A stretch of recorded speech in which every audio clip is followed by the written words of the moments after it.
Coucou tout le monde, bienvenue sur ma chaîne. Alors aujourd'hui on se retrouve pour une nouvelle vidéo, une vidéo assez nouvelle en fait, tout simplement.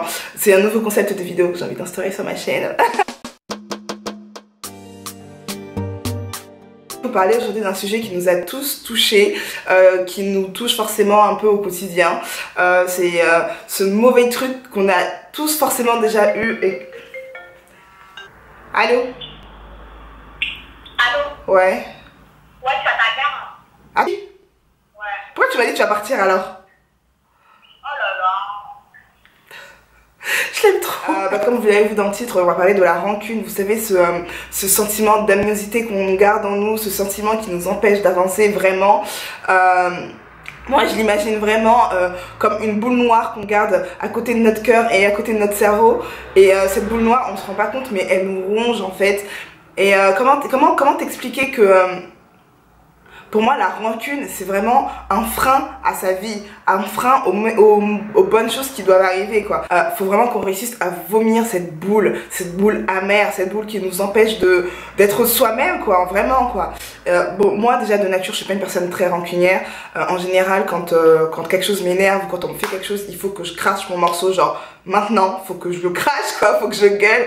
Et une fois que j'ai gueulé, c'est terminé, je passe à autre chose, j'en parle plus. Il faut que je parle, il faut que je m'exprime, il faut que je dise à la personne ou si c'est une mauvaise période de ma vie, il faut que je me mette à prier, que j'extériorise vraiment cette haine que j'ai, cette haine et ce sentiment vraiment d'amniosité, enfin c'est cette boule donc, parce qu'on se rend pas compte, mais la rancune ça nous pousse à vouloir se venger, et se venger c'est pas souvent la meilleure idée, parce que quand tu te venges de quelque chose, tu fais pas quelque chose parce que ça te plaît ou parce que c'est vrai, tu penses que c'est quelque chose de bien pour toi, tu le fais vraiment par vengeance, et ça c'est trop ballot, quoi, c'est ballot. C'est vraiment comme une blessure qu'on a en nous qui ne cicatrise pas, mais qu'on s'empêche en fait. C'est nous qui empêchons, c'est notre esprit, c'est notre façon de penser qui empêche cette cicatrice cette blessure de cicatriser, pardon.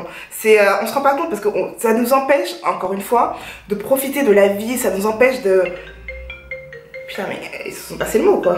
Comme si vous vous enfermez dans le passé, on se renferme dans le passé. On veut pas avancer en fait, on veut pas avancer parce qu'on garde cette rancune, cette boule noire en nous qui nous ronge le cœur, qui nous ronge le cerveau. C'est super désagréable, mais tant qu'on vit avec de la rancune, on vit avec des regrets parce qu'on regrette cette période-là, on regrette de ne pas avoir fait comme ça. Et si j'avais fait ça, et si j'étais comme ça. Et il faut savoir qu'avec les si on refait le monde, vous la connaissez cette phrase, et franchement cette phrase c'est une phrase que j'affectionne énormément parce que c'est... Je suis souvent aussi dans mon lit en me disant oh putain j'aurais peut-être dû faire comme ça, genre non, on oublie ce temps, on oublie j'aurais peut-être dû, non vraiment stop, c'est passé pour une raison, c'est passé pour une raison. Et la première phase de la guérison de la rancune entre guillemets, c'est le pardon, c'est se demander déjà pourquoi j'ai du mal à oublier cette passe, pourquoi j'ai du mal à pardonner, pourquoi je suis autant bloquée sur cette période de ma vie, pourquoi en fait. Et une fois qu'on a identifié le pourquoi, il faut se dire comment je vais faire pour pardonner, comment je vais faire pour passer à autre chose, comment je vais faire pour... comment t'expliquer, comment je vais faire pour oublier tout ça. Est-ce qu'il faut que j'extériorise? Bah franchement, ça sert à rien d'aller... si vous savez que c'est une source de conflit ou quoi, écrivez. Moi franchement c'est mon remède, depuis que je suis au collège vraiment. Je suis une nana qui a beaucoup de mal à m'exprimer, à me confier ou quoi. Il y a quelque chose qui allait pas, je rentrais chez moi le soir et j'écrivais ce que je ressentais. Et quand on écrit on se rend pas compte, mais on dit plus de choses que... on écrit plus de choses, on extériorise, on arrive mieux à exprimer en fait ce qu'on ressent que quand c'est à l'oral, parce qu'à l'oral on a toujours peur de comment la personne qui nous écoute va nous juger, même si c'est une personne inconnue, hein. Mais voilà, donc écrivez, et une fois que vous avez tout écrit, brûlez-moi cette feuille. Je veux pas qu'elle reste chez vous, je veux pas qu'elle... Brûlez-moi cette feuille. Ça veut dire stop, je suis passée à autre chose. Stop. Pardonner ne veut pas dire oublier, attention. Moi je pardonne facilement. Voilà, c'est bon, c'est passé, on oublie. Vous pouvez pardonner à une personne qui vous a fait quelque chose que vous avez du mal à digérer. Mais pardonnez à la personne en se disant si cette personne m'a fait ça, c'est pas grave. C'est qu'elle devait me le faire. Et on tire toujours une leçon des événements qui nous arrivent en fait. Et à partir du moment que vous avez ça dans votre tête, que vous vous dites dans votre tête, ça m'est arrivé pour une raison, j'ai forcément une leçon à tirer de ça, vous gardez pas de rancune en fait. Et vraiment, hein, quand vous allez vous rendre compte de ça, enfin quand vous allez réussir à vous dire que c'est forcément une leçon, c'est pas quelque chose de mauvais ou quoi, votre cœur va devenir, enfin la boule noire va partir et votre cœur va devenir pur et vous allez vous sentir tout légère. Vous voyez ce que je veux dire? Vous allez vous sentir léger dans votre esprit, dans votre cœur, dans votre peau en fait. Je pense souvent, enfin je dis tout le temps, c'est un peu mon hymne, tout ce que Dieu fait est bon. Tout ce que Dieu fait est bon.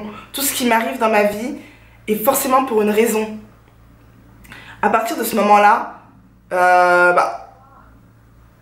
voilà, on peut pas garder de rancune. Tout ce qu'il fait dans ta vie, quoi qu'il te fasse éprouver, quoi qu'il t'arrive de bien, de mauvais, que ce soit des personnes proches à toi qui s'éloignent, que ce soit des... Peu importe ce qui t'arrive, enfin une trahison de couple ou quoi qu'est-ce, n'importe quoi, de la famille ou quoi, tout ce que Dieu fait est bon.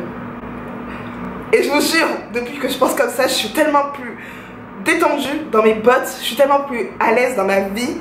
Si quelqu'un vous fait quelque chose de mal, faites-lui quelque chose de bien. Et je vous jure, je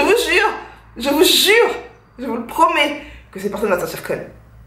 Elle va se sentir conne. Vous lui montrez à quel point vous n'êtes pas au même niveau en fait. Tu vois ce que je veux dire? Vous lui montrez à quel point vous n'êtes pas au même niveau. Voilà. Tu m'as fait du mal, c'est pas grave. Ça c'est toi et ton cœur. C'est toi et ton âme. C'est toi et tes esprits. Tu vois ce que je veux dire? Moi, si je peux te faire du bien, bah, je t'en ferai, il n'y a pas de problème. Et ça, en fait, vous vous rendez pas compte, mais la vie va vous le rendre. Pas forcément, parce que bon, si vous n'êtes pas croyant, vous ne pouvez pas penser comme moi, mais pas forcément Dieu, mais la vie en fait. La vie va vous le rendre. La vie vous le rendra. Forcément, sur terre, hein, pas ailleurs. Sur terre, la vie vous le rendra. Le bien que vous faites, et ben vous allez. La vie, le bien que vous faites, la vie va vous le rendre sur terre. Ça c'est sûr. Voilà, c'est vraiment quelques petits conseils que je peux vous donner par rapport à la rancune que je suis sûre que vous avez déjà tous éprouvé. Franchement, c'est la sagesse et la patience pour moi, c'est dans ce genre de situation d'amitié ou de quoi. Enfin, la sagesse et la patience, il n'y a pas mieux. Il y a quelque chose de meilleur pour vous dans la suite. Voilà, c'est vraiment quelques petits conseils que j'ai envie de partager avec vous. Je sais que c'est un sentiment qui peut ronger de l'intérieur et qui peut détruire une vie, vraiment. Donc voilà, je voulais juste vous laisser ces quelques mots et c'est ma façon de penser. C'est vraiment, c'est pas un how to do, c'est pas... Voilà, c'est vraiment ma façon de penser, c'est mon avis là-dessus. Je vous invite à partager le vôtre en commentaire. Sous cette vidéo, ça me ferait énormément plaisir de vous lire. Si vous n'êtes pas d'accord avec certains points, n'hésitez pas à me le dire. Enfin voilà, on peut débattre là-dessus et partager là-dessus. Je vous fais des gros bisous et je vous dis à bientôt pour une prochaine vidéo. Bisous.